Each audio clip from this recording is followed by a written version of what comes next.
Достар, қайырлы күн. Бүгін осындай керемет самса түрін жасайтын боламыз.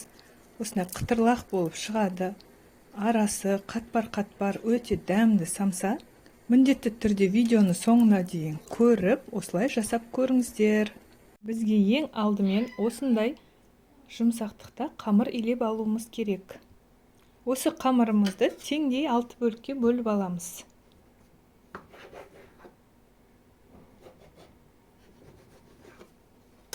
Бөліп алынған қамырымызды әрқайсысын бөлек-бөлек домалақ етіп орап дайындаймыз. Осылай дөңгелектеп дайындап барлығын қоямыз. Қамырымызды дайындаған кезде тек қана суға тұз қосып илейміз.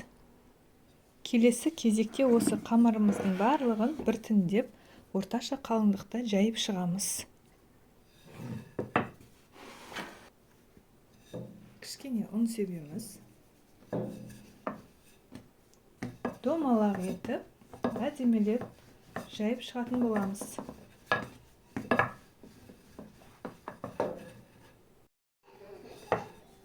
Бізде шамамен 5 мм қамыр шығуы керек.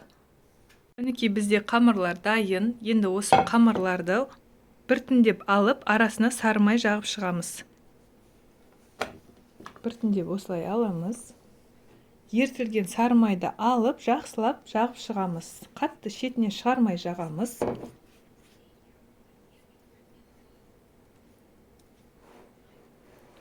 Жағылғаннан кейін келесі қамырымызды алып, оған да жағып шығамыз.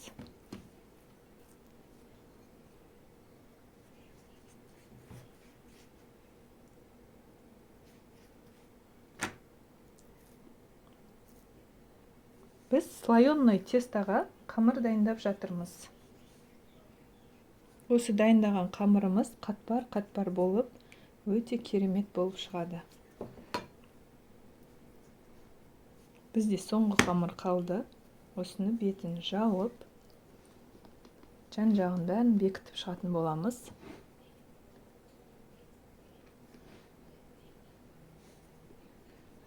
Мінекей дайын.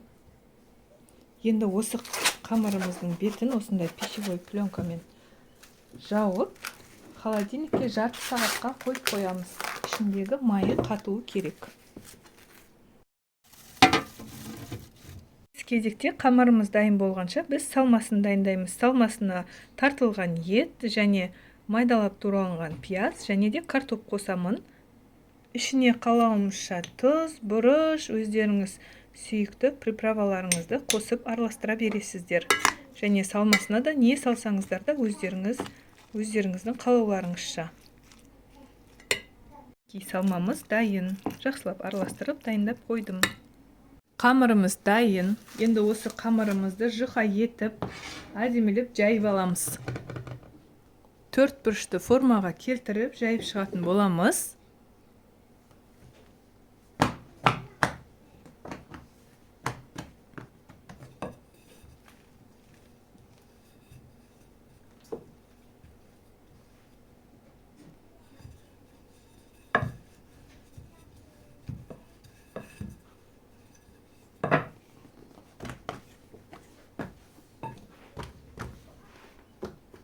Қамырымыз дайын, жұқалығы 3-4 мм болуы керек. Осы дайын қамырымызды 4 бұрышты етіп, майда етіп кесіп шығамыз.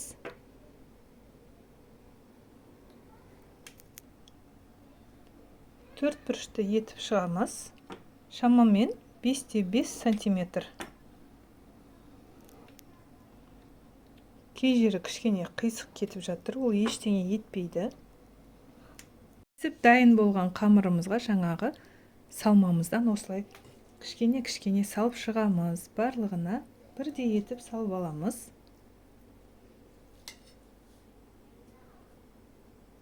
Барлығын салып дайындап алдым. Енді осыны түйіп шығатын боламыз. Бұлай 4 бұрышын теңестіреміз.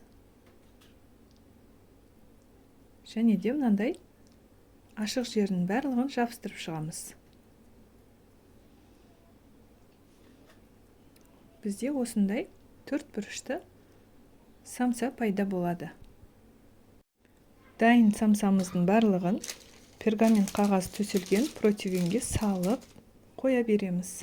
Барлығы түйіп дайын болды. Енді осыған жұмыртқаның сарысын жағып аламыз. Барлығына бір келкі етіп жұмыртқаның сарысын жағып шығамыз.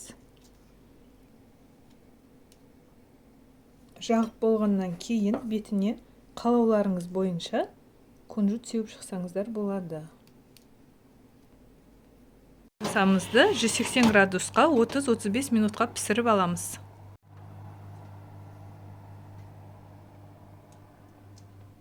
Мінекей достар, самса пісіп дайын болды. Қып-қызыл болып, әдемі болып тұр. Енді осыны аламыз. Бисмиллахиррахманиррахим.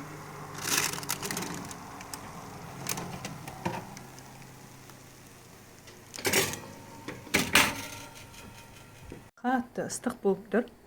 Қазір алып, арасын көрсетемін. Міндетті түрде дайындап көріңіздер. Өте дәмді, керемет және оңай дайындалатын самса. Мінекей.